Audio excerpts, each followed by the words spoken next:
அனைவருக்கும் வணக்கம்.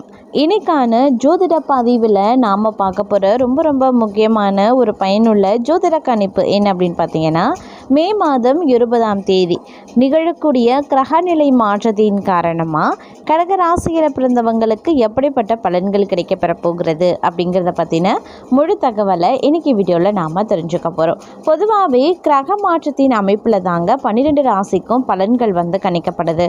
ஒவ்வொரு கிரகங்களும் தன்னுடைய நிலைகள் மாற்றத்தை, அதாவது சேர்க்கை, பெயர்ச்சி, சஞ்சாரம், பார்வை, கூட்டணி, இதை பொறுத்து பார்த்தோம் அப்படின்னா 12 ராசிக்காரர்களுக்கும் வெவ்வேறு வகையில் தாக்கத்தை ஏற்படுத்தும்.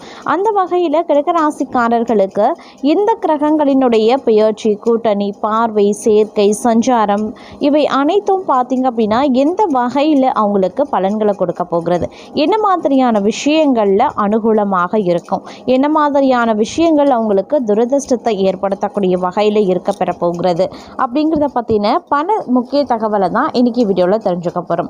நீங்கள் கடகராசி அன்பர்கள், உங்களுக்கு தெரிஞ்சவங்க யாராவது கடகராசியில் இருக்காங்க அப்படின்னா கண்டிப்பாக அவங்களுக்கு இந்த பதிவு மிகப்பெரிய அளவில் பயனுள்ள விகிதத்தில் இருக்கும். அதனால் வீடியோவை ஸ்கிப் பண்ணாமல் கடைசி வரைக்கும் பாருங்கள். உங்களுக்கு தெரிஞ்சவங்களுக்கும் இந்த பதிவை ஷேர் பண்ணுங்கள். சரி நேயர்களே, வீடியோக்குள்ளே போகிறதுக்கு முன்னாடி இது வரைக்கும் நீங்கள் நம்ம சேனலை சப்ஸ்கிரைப் பண்ணலை அப்படின்னா உடனே சப்ஸ்கிரைப் பண்ணிக்கோங்க. அப்படியே பக்கத்தில் இருக்கக்கூடிய நோட்டிஃபிகேஷனுக்கான பெல் பட்டனையும் ப்ரெஸ் பண்ணிக்கோங்க. வாங்க வீடியோக்குள்ளே போகலாம். கடகராசிக்காரர்களை பொறுத்த வரைக்கும் கிரக மாற்றத்தினுடைய அமைப்பு அப்படிங்கிறது ஏறத்தாழ உங்களுக்கு ஒரு சுமாரான பலன்களை கொடுக்கக்கூடிய வகையில் இருக்கப்பெறுகிறது.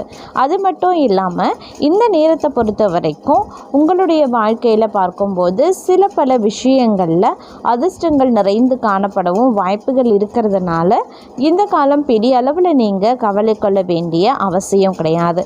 ஆனாலும் உடல் ஆரோக்கிய விஷயத்தில் கொஞ்சம் கூடுமான வரைக்கும் அதீத கவனத்தோடு இருப்பது அவசியம். அப்படி இல்லைன்னா தேவையில்லாத மருத்துவ செலவுகள் ஏற்படுவதற்கான வாய்ப்புகள் இருக்கப்பெறுகிறது. அதே மாதிரி வெளியூர் வெளிநாட்டில் இருந்து வரக்கூடிய தகவல்கள் தங்களை பொறுத்த வரைக்கும் சுப தகவல்களாகவும் தங்களுக்கு உற்சாகத்தை ஏற்படுத்தக்கூடிய ஒரு நற்செய்தியை தரக்கூடிய வகையிலையும் அமையப்பெற வாய்ப்புகள் இருக்குங்க. ஆலய தரிசனம் அதிக அளவில் மேற்கொள்ளக்கூடிய வாய்ப்பு இந்த காலத்தில் இருக்கிறது. அதே மாதிரி கோவில் திருப்பணிகளில் ஈடுபடுவதற்கான வாய்ப்பும் தங்களுக்கு இருக்கப்பெறுகிறது அப்படின்னு சொல்லலாம். குடும்பத்தோடு ஆன்மீக சுற்றுலா செல்வதற்கான வாய்ப்பும் அதிகபட்சமாகவே இருக்கப்பெறுகிறது அப்படின்னு நாங்கள் சொல்லணும். குழந்தைகள் தங்கள் சொல் பேச்சு கேட்டு நடக்கிறது தங்களுடைய மனதிற்கு உற்சாகத்தை தரலாம். அதே மாதிரி குழந்தைகள் மூலமாக தங்களுக்கு உற்சாகம் தரக்கூடிய, பெருமை தரக்கூடிய விஷயங்களும் அதிக அளவில் நடைபெறக்கூடிய ஒரு காலகட்டம் அப்படின்னு தான் சொல்லணும். மேலும் பார்த்தோன்னா உத்தியோகம் ரீதியாக நீங்கள் எடுக்கக்கூடிய முடிவுகள் இல்லை முயற்சிகள் எல்லாமே உங்களுக்கு சாதகமாக இருக்கும். இருந்தாலும் உத்தியோகத்தில் சில பல விஷயங்களில் ஏற்றத்தாழ்வுகள் நிறைஞ்சாலும் வேலை சுமை கொஞ்சம் அதிகரித்து காணப்படும். அதனால் கொஞ்சம் நீங்கள் திட்டமிட்டு பணிகளை பணியாற்றுவது ரொம்ப நல்லது. சக ஊழியர்கள் மத்தியில் இருந்து வந்த கசப்புகள், விவாதங்கள் இல்லை கருத்து வேறுபாடுகள் இதெல்லாம் கொஞ்சம் கொஞ்சமாக விலக ஆரம்பிக்கலாம்.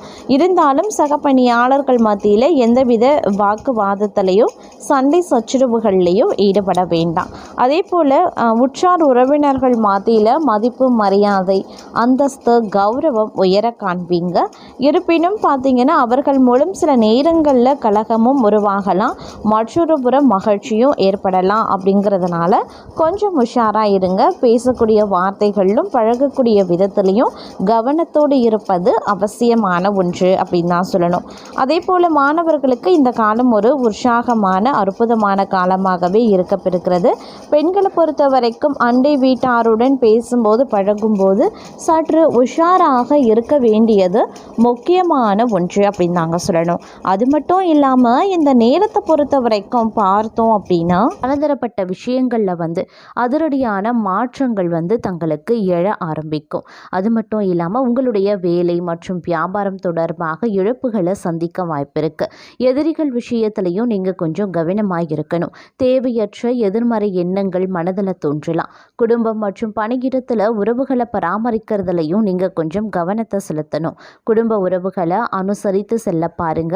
சிலருக்கு உடல்நல பிரச்சனைகள் வேலையை முடிக்கிறதுல தொந்தரவு ஏற்படுத்தலாம். கடன் வாங்க வேண்டிய சூழல் ஏற்படுங்க. இந்த காலத்தில் உங்களுடைய உணவு மற்றும் உடல் ஆரோக்கியத்தில் கவனத்தை செலுத்துறதும் முக்கியமான ஒன்று அப்படின்னு நான் சொல்லணும். அது மட்டும் இல்லாமல் இந்த காலகட்டத்தில் உடல் நலத்தில் கூடுதல் கவனம் ரொம்ப ரொம்ப முக்கியம். வாழ்க்கை துணை, தொழில், கூட்டாளி ஸ்தானத்தில் பார்த்தோம் அப்படின்னா இந்த காலம் அப்படிங்கிறது கொஞ்சம் மோசமான விளைவுகளை ஏற்படுத்தக்கூடிய வகையில் தான் இருக்குது. அதனால் வாழ்க்கை துணை, கூட்டாளி, தொழில் இந்த மாதிரியான விஷயங்களில் கொஞ்சம் கூடுமான வரைக்கும் அதிக எச்சரிக்கை உணர்வுடன் இருக்க பாருங்க. அதே மாதிரி திருமண வாழ்க்கையிலையும் கருத்து வேறுபாடுகள் அதிகரிக்கலாம். நீங்கள் செய்யக்கூடிய தொழில் வியாபாரத்தில் கூட்டாளிகளை அனுசரித்து செல்லுங்க. உங்களுடைய கணக்குகளை வெளிப்படையாக வைப்பதும் அவசியம். துணையுடன் இருக்கக்கூடிய கருத்து வேறுபாடுகளை நீங்களே பேசி தீர்த்து கொள்வது ரொம்ப நல்லது. வணிக கூட்டாளிகளால் ஏமாற்றம் அடைய வாய்ப்புகளும் இருக்குங்க. உணவு பழக்க வழக்கத்தில் அதீத கவனத்தோடு இருப்பது ரொம்ப ரொம்ப முக்கியமான ஒன்று அப்படின்னு நான் சொல்லணும். அதே சமயம் இந்த காலகட்டத்தை பொறுத்த வரைக்கும் பல வகைகளில் பிரச்சனைகளை நீங்கள் எதிர்கொள்ள வேண்டிய சூழ்நிலையும் உருவாகலாம். அப்படிங்கிறதுனால கொஞ்சம் எச்சரிக்கையாக எல்லா விஷயத்திலையுமே சிந்தித்து செயல்படுவது ரொம்ப ரொம்ப அவசியமான ஒன்றுங்க. அதே மாதிரி எந்த ஒரு விஷயத்திலையுமே பார்த்தீங்கன்னா பொறுமை அப்படிங்கிறது ரொம்ப ரொம்ப முக்கியம். பொறுமையை நீங்கள் இழந்தீங்க அப்படின்னா தேவையில்லாத சிக்கல்கள், தேவையில்லாத பிரச்சனைகளை எதிர்கொள்ள வேண்டியதாக இருக்கும். இந்த காலகட்டத்தை பொறுத்த வரைக்கும், இந்த பங்குனி மாதத்தை பொறுத்த வரைக்கும் கிரகங்களினுடைய சேர்க்கை அப்படிங்கிறது அவ்வளவா சாதகமாக இல்லை. அதாவது சூரிய பகவான் மற்றும் சனி பகவானினுடைய சேர்க்கையும் பார்த்தீங்கன்னா உங்களுக்கு பல வகைகளில் துன்பங்களை ஏற்படுத்தும். அதே மாதிரி சனி மற்றும் ராகுவினுடைய சேர்க்கையும் பார்த்தீங்க அப்படின்னா பல வகைகளில் சவால்கள் எதிர்கொள்ள வேண்டியதாகவும் இருக்கும். அதனால் பொறுமையை கடைபிடிக்க வேண்டியது அவசியமாகிறது.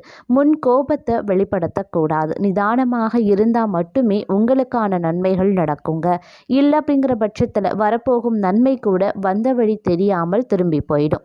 இடமாற்றம் ஏற்பட வாய்ப்பு இருக்கு. வேலையிலையும் சரி, செய்யக்கூடிய தொழிலையும் சரி, வியாபாரத்திலையும் சரி சின்னதாக ஒரு மாற்றம் உண்டாகலாம். அதை நீங்களே எதிர்கொண்டு தான் ஆக வேண்டுங்க.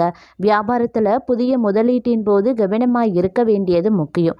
அனுபவசாலிகளின் பேச்சை கேட்க பாருங்க. அடம்பிடித்து எந்த காரியத்தையும் சாதிக்க வேண்டாம். வீம்புக்காக எந்த ஒரு வேலையையும் செய்யாதீங்க. உடல் ஆரோக்கியம் சம்பந்தப்பட்ட பிரச்சனைகளை உடனடியாக சரி செய்வது ரொம்ப ரொம்ப நல்லது. அதே மாதிரி சிந்தித்து செயல்பட வேண்டியதும் அவசியமான ஒன்று. எந்த விஷயத்திலையுமே அவசரப்படக்கூடாது. நீங்கள் எடுத்து வைக்கக்கூடிய ஒவ்வொரு அடியிலையுமே கூடுதல் கவனத்தோடு இருக்க வேண்டியது முக்கியமான ஒன்று. அதிலும் குறிப்பாக சொல்லணும்னா பிள்ளைகளுடைய எதிர்காலத்திற்கு தேவையான வேலைகளை செய்யறது, மனைவிக்கு எதிர்காலத்திற்கு தேவையான சேமிப்பை துவங்குவது, இது போன்ற வேலையில் அக்கறை காட்டுவீங்க. அதே மாதிரி வியாபாரத்தை முன்னேற்ற அயராது உழைப்பீங்க. வேலையில் எப்படியாவது முன்னேற நல்ல பெயர் எடுக்க வேண்டும் அப்படின்னு கூடுதல் உழைப்பை போட வேண்டியதாகவும் இருக்கலாம். ஆரோக்கியத்தில் கொஞ்சம் கவனத்தோடு இருக்க பாருங்க. குடும்பத்தில் அவ்வப்போது பிரச்சனைகள் எழுந்தாலும் கூட ஓரளவிற்கு சந்தோஷத்திற்கு எந்தவித பிரச்சனையும் இருக்காது அப்படின்னு சொல்லலாம். இருப்பினும் குடும்ப விவகாரங்களில் மற்றவர்களிடத்தில் பகிர்ந்து கொள்வதை தவிர்க்கக்கூடிய பட்சத்தில் குடும்பத்தில் தேவையில்லாத பிரச்சனைகளை உங்களால் தவிர்க்க முடியும். அதே மாதிரி உத்தியோகத்தில் இருக்கிறவங்களுக்கு நீண்ட நாட்களாக கிடைக்காம இருந்த வெகுமதி, அப்படி இல்லைனா பதவி உயர்வு, ஊதிய உயர்வு ஆகியவை ஒரு சிறு கால தாமதத்திற்கு பிறகு கிடைக்கப்பெறுவீங்க. அப்படி இல்லைனா சிறு பிரச்சனையோ இல்லை சின்ன சிக்கலையோ சந்தித்ததுக்கு பிறகு அந்த விஷயங்கள்லாம் உங்களுக்கு கிடைக்க வாய்ப்புகள் இருக்குது. அதே மாதிரி புதிய தொழில் முயற்சியில் ஈடுபடுறீங்க அப்படின்னா பெரிய அளவுக்கு முதலீட்டை அதில் தவிர்த்து கொள்ளுங்க. சிறிய அளவு முதலீடை போடுங்க. பெரிய அளவு முதலீடு போடுறீங்க அப்படின்னா நிச்சயம் நஷ்டம் ஏற்படும். அதனால் கொஞ்சம் கவனமாக இருக்க பாருங்க. இந்த காலம் முழுவதுமே ஏதோ ஒரு செலவு தங்களை ஏதாவது ஒரு செலவு வந்து உங்களை டார்ச்சர் பண்ணும் அப்படின்னு கூட சொல்லலாம். அதனால் செலவுகள் வந்து கொண்டே இருக்கும். அப்படிங்கிறதுனால செலவுகளை கட்டுப்படுத்த வேண்டியது அவசியம். வரவு செலவு கணக்கை திட்டமிட்டு மேற்கொள்ள பாருங்க. அதே மாதிரி பேச்சில் நிதானமோ கவனமோ தேவைங்க. யாருக்கும் எந்த வாக்குறுதியும் கொடுக்காமல் இருக்கிறதே ரொம்ப ரொம்ப நல்லது. உடல் ஆரோக்கியம், குறிப்பாக கண் பார்வை சம்பந்தப்பட்ட கோளாறுகள், சரும பாதிப்பு, அப்படி இல்லைனா செரிமான பிரச்சனைகள் போன்றவை ஏற்பட வாய்ப்புகள் இருக்குது. அப்படிங்கிறதுனால உணவு விஷயத்தில் கவனமாக இருக்க பாருங்கள். ஆரோக்கிய விஷயத்துலையும் சிறப்பு கவனத்தை செலுத்த பாருங்கள். அதே மாதிரி இந்த காலகட்டத்தில் தங்களுக்கு கிடைக்கக்கூடிய வாய்ப்புகளை சரியாக பயன்படுத்தி கொண்டு புத்திசாலித்தனமாக செயல்பட்டீங்க அப்படின்னா அடுத்தடுத்த முன்னேற்றத்தை தங்களால் காண முடியும் அப்படின்னு சொல்லலாம். மேலும் இந்த காலகட்டத்தை பொறுத்த வரைக்கும் பார்த்தோம் அப்படின்னா கொஞ்சம் பொறுமையை கடைபிடிக்க வேண்டியது அவசியமான ஒரு காலகட்டம். புதிய முயற்சிகளை கண்டிப்பாக தவிர்த்து கொள்ளுங்க. கணவன் மனைவிக்கிடையே அந்யோன்யம் அதிகரிக்கலாம். வாழ்க்கை துணை வழி உறவினர்களால் சிலருக்கு ஆதாயம் இருக்குங்க. அடுத்தடுத்து பிரச்சனைகள் வந்தாலும் தெய்வ அனுக்கிரகத்தால் சுலபமாக சமாளிச்சிடுவீங்க.